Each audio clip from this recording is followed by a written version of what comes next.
in my heart for it. I'm not just saying that, but I think it goes back to the fact that when I first started coming to the United States to play with my old band Rockpile, I used to go,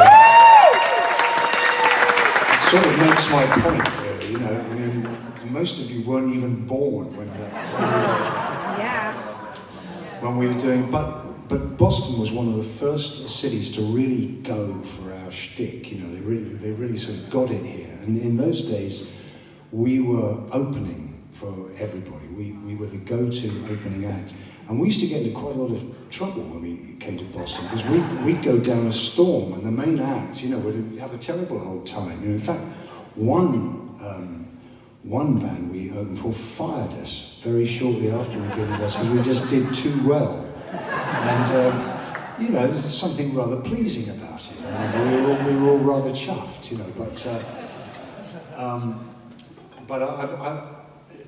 you know, it's not only for that reason that I love Boston so much, but for some reason, through the years I've been coming here, weird little things have happened to me every time I've come to town. Weird little episodes, little vignettes, I think is the word that comes to mind. And I'm still a bit jet lagged. I got here about 3 days ago. I'm still a bit jet lagged, so I won't waffle on up here about some of them. But I remember one fabulous night involving the late great George Jones, yeah? And he wasn't even the main event of the night. It all went on to fantastic stuff. But the other day, there was what I would call a Boston moment. I had one just the other day. I got in here on Wednesday night, and on Thursday morning, I woke up a bit sort of ruffled and crumpled, you know, a bit jet lagged, and I thought, I need a coffee. And bless my soul, there was a Starbucks just round the corner. What a stroke of luck. Amazing. And so I went round there, got myself a coffee. Anyway, I was walking back to the hotel. It was literally about 2 minutes, 3 minutes walk, something like that. I was walking back to the hotel, and suddenly I walked along the street, and I see in front of me, about 50 feet away, Ry Cooder. I was standing on the street. And I could not believe it. I absolutely couldn't believe it. He was standing sideways on to me, and he was about to get into what we call a people mover. I don't know if you have that. You know, it's like a little bus, you know. And he was about to go climb into one of these. And anyway, the fellow who plays bass with him, I'm ashamed to say I can't remember his name. He's ever such a nice chap. But anyway, he saw me, and he said, Ry, look who it is. And so Ry turned around, and by this time I was about 30 feet away. We sort of both stood like a couple of kind of gunslingers or something like that. You know, and anyway, then we did the usual thing, falling into each other's arms and all that business, you know, which us Brits, of course, don't really go in for that sort of thing. But, you know, when in Rome, you know.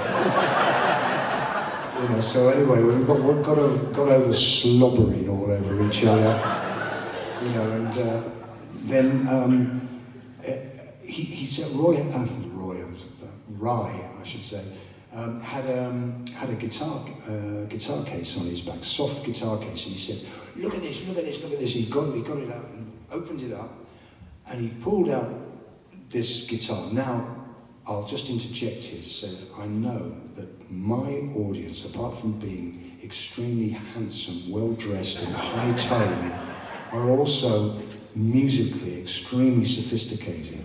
But you could be forgiven if you don't. I'm going to go a bit nerdy here. You might not realise the significance of this, but he pulled out this guitar out of this case and said, this is Luther Perkins's Telecaster. Now, Luther Perkins was Johnny Cash's guitar player, and he's not with us anymore, of course. But he invented that, you know.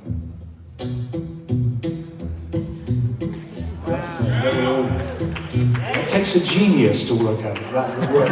Not to play it. It's like the first person that, you know, covered a bike tire in paint and rode it across a canvas, you know. Anyone could do it, but it takes the first person to do it. And Luther was that person. And there was Ry with his face all alight, you know, saying, look at this, you know. And the reason he's got it is because he's on tour with Rosanne Cash at the moment, and they're doing this sort of Johnny Cash, you know, not a tribute. I mean, that she is his daughter, you know. So, but you know what I mean. They're doing a Johnny Cash evening, and she lends Ry Luther's Telecaster to play, you know, on the show. Anyway, I was very impressed, and I'm standing on the street just around the corner from here and playing, you know.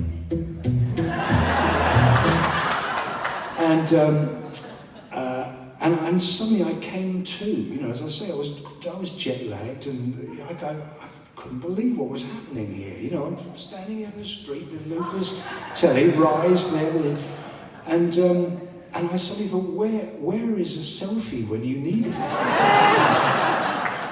No, normally you can't move them. Anyway, apparently I'm told that somebody who was passing in a car at the time did actually take a photograph of this, and it is on the internet to be seen somewhere, which is also quite astonishing.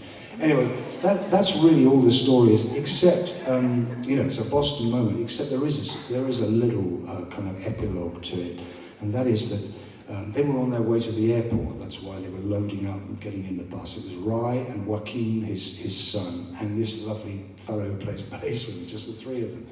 And they were going to the airport in this bus, and anyway, with lots of bonhomie and again lots of slobbering, you know. And this time I was getting into it, you know. And anyway, they all got in the van. I stood there, sort of waving them off.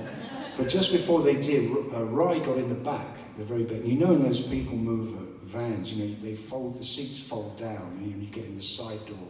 You've got to clamber over them a bit. And anyway, with lots of you know, wobbly chins and you know, and glistening eyes, you know, when Ry got in the back, and the driver flipped the seat back before Ry got his foot out of the way. And my God, did that spoil the moment? It was ever so funny, actually, but you know, I hope his foot is all right. Anyway, that's all I've got to say about it. I love the little Boston moment I can put in my collection. You know.